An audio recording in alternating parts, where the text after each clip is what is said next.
Perlawanan Hasto sudah dimulai.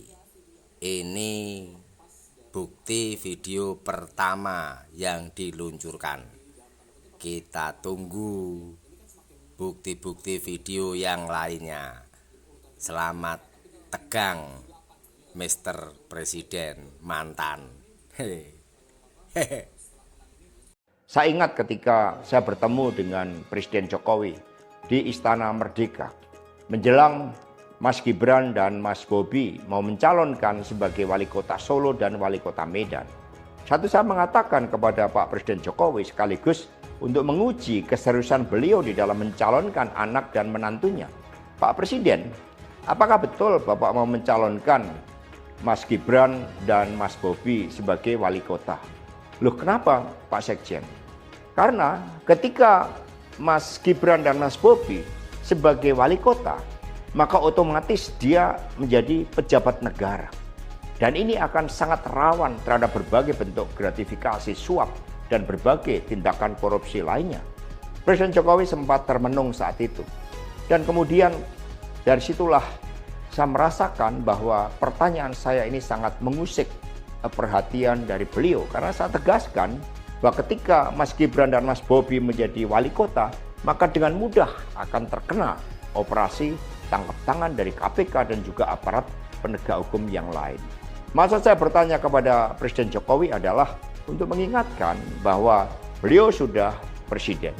Buat apa kemudian anak-anaknya harus menjadi wali kota, dan itu mengandung suatu risiko-risiko politik, mengingat presiden juga berhadapan dengan begitu banyak pihak-pihak yang selalu mencoba berhadapan dengan Bapak Presiden.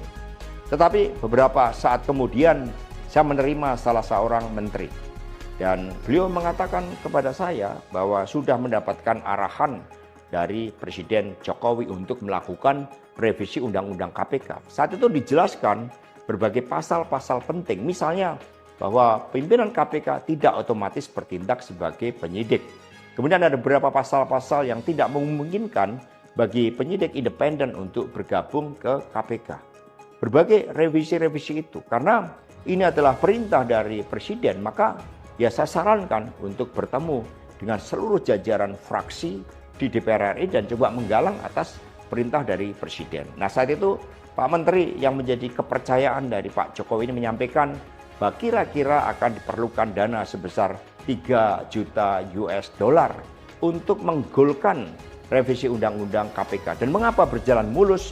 Karena Presiden Jokowi punya kepentingan untuk melindungi Mas Gibran dan Mas Bobi. Maka sejarah mencatat bahwa revisi Undang-Undang KPK ini dilaksanakan sebelum pelaksanaan Pilkada serentak di mana Mas Gibran dan Mas Bobi berproses menjadi wali kota. Maka ketika terpilih menjadi wali kota, amanlah dari berbagai persoalan hukum karena KPK sudah dilemahkan.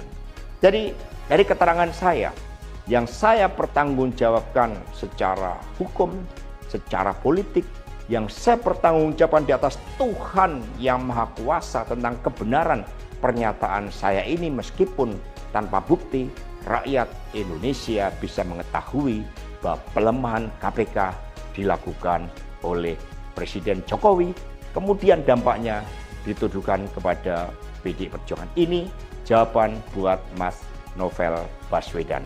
Terima kasih. Tegakkan kebenaran. Satyam Eva Jayate. Merdeka!